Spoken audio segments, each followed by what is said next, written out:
Pues ya sabían que la invitación para hoy era para presentarles este que se llama el Manifiesto Guadalupano, ¿no? Entonces, primero les vamos a dar una introducción sobre esto y ahorita van a ver, ¿no? Entonces, preparamos unas palabras para hoy, ¿saben? Entonces, dice, el día de hoy, aquí estamos para decirles que otro guadalupanismo es posible. Y al decir otro, estamos nombrando uno diferente al comúnmente conocido. Estamos afirmando que es posible un guadalupanismo diferente al oficial, al establecido, al impuesto. Hasta el día de hoy, solo se conocía, al menos en público, el guadalupanismo católico. Sí, el guadalupanismo en poder de la Iglesia Católica. Y a la Iglesia Católica la conocemos muy bien. La Iglesia Católica que en nuestro país inicia en este siglo la reconquista y exige más derechos y concesiones para interferir e intervenir en los grandes asuntos nacionales, en la política, en la educación, en los medios de comunicación. La Iglesia Católica, que protege y encubre a violadores de niños, como a Nicolás Aguilar, quien estuvo refugiado aquí, en Santa Clara, Huitziltepec, en la parroquia, alcahueteado por su amigo de la infancia, el cura Gilberto Nájera, y protegido por el poderoso manto de Norberto Rivera, arzobispo primado de México.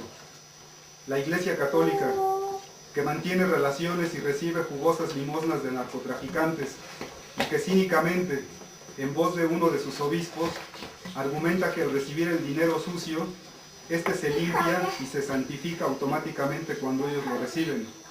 ¿O de qué otra cosa se trató el asesinato del cardenal Posadas Ocampo en Guadalajara? La Iglesia Católica, cuyos líderes viven como príncipes y asisten a exclusivas fiestas y se codean y rodean con políticos y empresarios. Ahí está el patético caso del obispo de Catepec, en el Estado de México, quien por cierto aplaudió descaradamente la brutal represión, una auténtica estrategia militar contra insurgentes, contra el pueblo de San Salvador Atenco.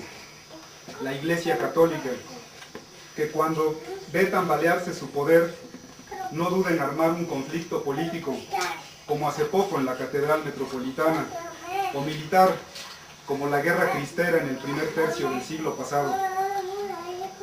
La Iglesia Católica, que durante siglos, hasta antes de la Reforma, llevada a cabo por Benito Juárez, era ama y señora en estas tierras, ejerciendo un control total sobre la población, desde el registro del nacimiento hasta el de la muerte, pasando por el matrimonio.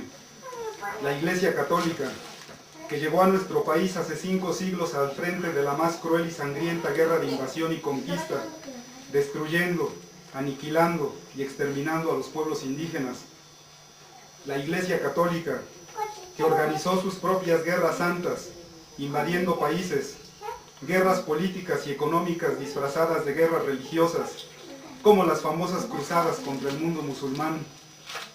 La Iglesia Católica, que con el cuento ese de Adán y Eva, encontró la coartada perfecta para culpar a las mujeres de las desgracias y calamidades, y hasta acuñó el término de fidesmina, femenina, poca fe, acusando a las mujeres de brujas, persiguiéndolas, juzgándolas, matándolas.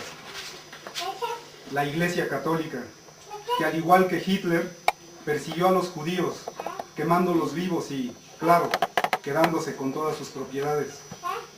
La Iglesia Católica, que con el emperador Constantino, al convertir al cristianismo en la religión oficial, tiempo después, a la caída de Roma, pasó a ser la institución sobreviviente del antiguo imperio romano. La Iglesia Católica, que en los primeros siglos del cristianismo impuso sus dogmas sobre las demás sectas cristianas de la época, adueñándose del personaje de Jesucristo, el judío crucificado por los romanos mismos hace 2000 años, convirtiéndolo en un dios, tomando la historia del pueblo judío, el Antiguo Testamento de la Biblia, como su antecedente, y escogiendo tramposamente solo 4 evangelios de los muchos y variados existentes, Todo esto con el único fin de monopolizar el control del negocio que representaba la nueva religión, la Iglesia Católica, que como actual Estado Nacional, el Vaticano, dirigido por su Papa, no es otra cosa que una institución de poder mundial, económico-político, corrupta y ambiciosa hasta el extremo. La Iglesia Católica, que con sus papas se muestra vilmente tal cual es. Por ejemplo, Julio II, que financiaba las guerras de Carlos V con los elevados impuestos de los estados pontificios, como Paulo IV, motor intelectual de la Santa Inquisición y que se alió con los franceses para hacerle la guerra a España, como Pío V, con su guerra de Lepanto contra los musulmanes, como Urbano VIII, que hundió a Italia en un conflicto con su guerra por los estados pontificios, como Alejandro VI, quien decretó las bulas por medio de las cuales le concedió a España y Portugal el derecho de apropiarse de este continente, o como Juan Pablo II, quien orquestó el fin del comunismo en Europa y la caída de la Unión Soviética. La Iglesia Católica, que hace tan solo unos meses en Brasil, en voz de Joseph Ratzinger, Benedicto XVI, su nuevo dirigente, aseguró que el cristianismo no significó en ningún momento enajenación alguna a los pueblos indígenas de América. La Iglesia Católica, que se adueñó de la pintura de la guadalupana para convertirla en el más lucrativo negocio en México, y quien estaba dispuesta a vender los derechos, hace tan solo un par de años, los derechos sobre la imagen a una compañía de publicidad de Estados Unidos, por la módica cantidad de $35 millones. Sabemos muy bien quién es en realidad la Iglesia Católica. La conocemos, la vivimos en carne propia, la vivieron y murieron nuestros antepasados. Y para esa, la Iglesia Católica, la guadalupana, nuestra guadalupana, es solo una más de las muchas advocaciones de su Virgen María. Hoy, en este lugar, en este pequeño territorio en rebeldía que lleva por nombre Caracol que canta el universo en la Mixteca poblana, decimos que es posible un guadalupanismo sin la Iglesia Católica. Un guadalupanismo fundamentado en la cultura náhuatl y no en la cultura judío-cristiana. Un guadalupanismo enraizado en la historia de los pueblos indígenas de México y no en la Biblia. Un guadalupanismo que concibe a la guadalupana como la madre, nuestra venerada madre de esta tierra, y no como a la Virgen María. Un guadalupanismo basado en la razón y el conocimiento, y no en los dogmas y en la idolatría. Un guadalupanismo que nada tiene que ver ni con la Iglesia Católica ni con el cristianismo. En resumen, este otro guadalupanismo propone una nueva concepción del universo, del mundo y de nuestro país que es México.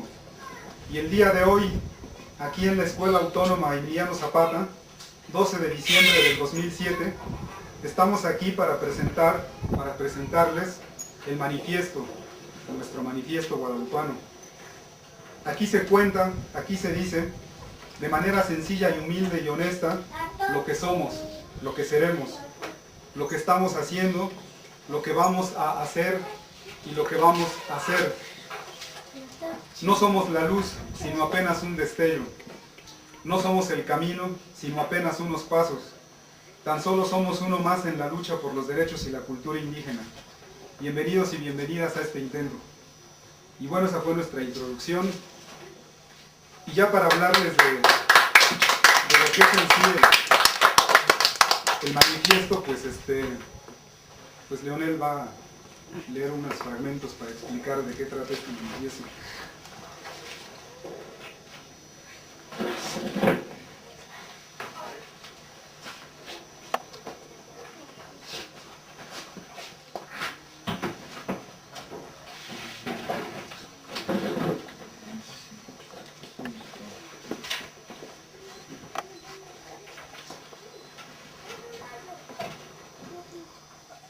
Huitziltepec, en otros pueblos del estado de Puebla y en otros estados del país ya existe otra manera de ser guadalupanos. Este nuevo sentir se expresa en cada pueblo con características propias. Entonces, Esto del otro guadalupanismo no es algo exclusivo de aquí, sino que ya existe en otros pueblos, por ejemplo en la Mixteca, con los